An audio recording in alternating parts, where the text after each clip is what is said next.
వేదిక పైన ఆసీనులైన ప్రత్యేకించి సత్యసాయిబాబా గారి శత జయంతి ఉత్సవం సందర్భంగా ఇక్కడికి విచ్చేసిన మనందరి beloved Prime Minister, most respected Prime Minister in the world, most respected leader in the global stage, Sri Narendra Modi గారికి నా హృదయపూర్వక నమస్కారాలు. అలాగే తన అపారమైన అనుభవంతో రాష్ట్రాన్ని సమర్థవంతంగా నడిపిస్తున్న నాయకులు గౌరవ ముఖ్యమంత్రి శ్రీ చంద్రబాబు నాయుడు గారికి, భారతరత్న శ్రీ సచిన్ టెండూల్కర్ గారికి, శ్రీమతి ఐశ్వర్య రాయ్ బచ్చన్ గారికి, సోదరులు నారా లోకేష్ గారికి, వేదిక పైన ఆసీనులైన ప్రతి ఒక్కరికి, మంత్రివర్గానికి, బాబా గారు మహాసమాధి అయిన తర్వాత దాన్ని సమర్థవంతంగా నడిపిస్తున్న శ్రీ రత్నాకర్ గారికి, ప్రతి ఒక్కరికి పేరు పేరున నా హృదయపూర్వక నమస్కారం. ప్రత్యేకించి ఇక్కడికి వచ్చేసిన సత్యజయంతి సందర్భంగా ఇక్కడికి వచ్చిన భక్తులందరికీ, సాయిబాబా భక్తులందరికీ మనస్ఫూర్తిగా మీ అందరికీ నా నమస్కారాలు తెలియజేస్తున్నాను. సత్యసాయిబాబా గారి గురించి, గొప్పతనాన్ని గురించి మన దేశస్తుల కంటే విదేశీయులు ఎక్కువ చెప్తారు ఆయన గురించి. కొన్ని సందర్భాలు ఇప్పుడు సింగపూర్ వెళ్ళినప్పుడు ఒక 30 సంవత్సరాల క్రితం చైనీస్ ఇళ్లలో చూశాను సత్యసాయిబాబా గారి ఫోటోగ్రాఫ్. అలాగే ఒక హాలీవుడ్ యాక్టర్ స్టీవెన్ సిగాల్ అని చాలా సంవత్సరాల క్రితం, క్లోజ్ టు ఒక 20 సంవత్సరాల క్రితం అనుకుంటా, చిరంజీవి గారిని ప్రత్యేకించి అడిగి, మా అన్నయ్య చిరంజీవి గారిని ప్రత్యేకించి అడిగి నేను బాబా గారిని కలవాలి అని చెప్పి ఇక్కడ బెంగళూరులో ల్యాండ్ అయినా ఇక్కడ ఫ్లైట్కి ఆయనకు వచ్చి ఆశీర్వాదాలు తీసుకుని వెళ్తే నాకు చాలా ఆశ్చర్యం కలిగేది. ఒకరి గొప్పతనం, ఒకరి తేజస్సు ఎలా తెలుస్తుందంటే ఎలా వెళ్ళి దీని గురించి నేను అనుకుంటా ఉండేవాడిని. బాబా గారిది వెలిసింది భారతదేశంలో అత్యంత వెనుకబడ్డ జిల్లా అనంతపురం, రాయలసీమలోని అనంతపురం జిల్లా. ఆయన పుట్టుక కూడా అత్యంత వెనుకబడ్డ జిల్లా, నీటికి కూడా కొరత ఉండే జిల్లా, వలసలు వెళ్ళిపోయే జిల్లా. అలాంటి జిల్లాని ఎంచుకున్నారు ఆయన జన్మకు కూడా. అందుకని అలాంటి జన్మ తీసుకున్నాడంటే మహానుభావులే తీసుకోగలరు. ఒక 40 సంవత్సరాల క్రితం ఎవరైనా ఊహించుకోగలమా?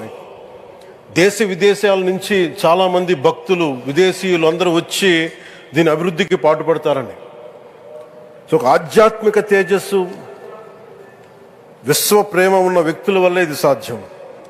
అలాంటి వ్యక్తుల కోసం ప్రత్యేకించి గౌరవ ప్రధానమంత్రి నరేంద్ర మోదీ గారికి ఇష్టమైనది ప్రజలందరికీ కనీసం ఒక 50 లీటర్ల నీళ్ళు ఇవ్వాలి,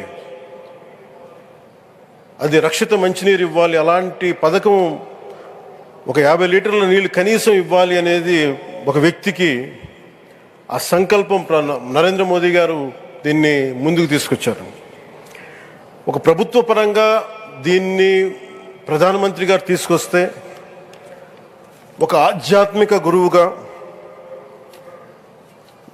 ఏ ప్రభుత్వం ఆలోచించినప్పుడు, ప్రభుత్వాలే దీని గురించి సగటు వ్యక్తికి నీరు ఎలా అందించాలనుకున్నప్పుడు దాన్ని ఆలోచించింది సత్యసాయిబాబా గారు ఆలోచించారు.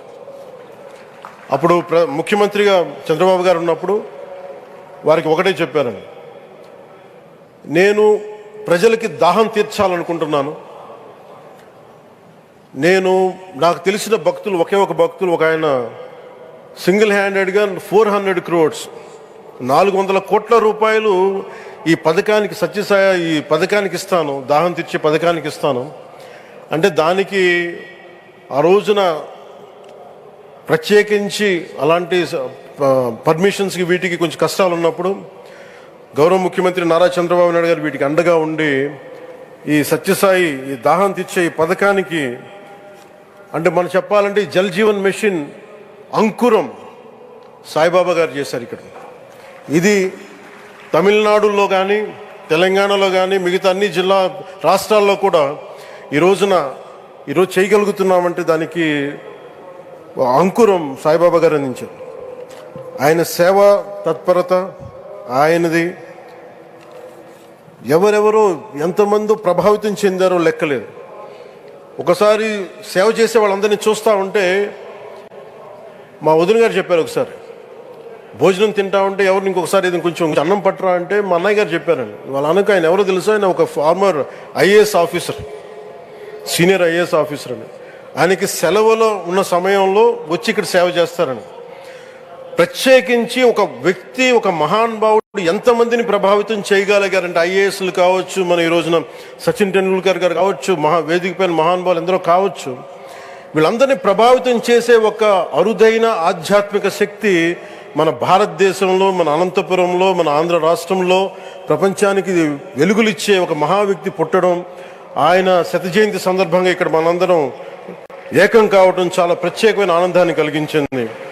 ఆయన సేవా తత్పరతని, స్ఫూర్తిని మున్ముందు మేమందరం కొనసాగిస్తాం. గౌరవ ప్రధానమంత్రి అవర్ బిలౌడ్ ప్రైమ్ మినిస్టర్ ఆధ్వర్యంలో మేమందరం కొనసాగిస్తామని తెలియజేసుకుని, ఇదే సేవా తత్పరతని ముందు అందరం కొనసాగించాలని తెలియజేసుకుని సెలవు తీసుకున్నాను. జై హింద్.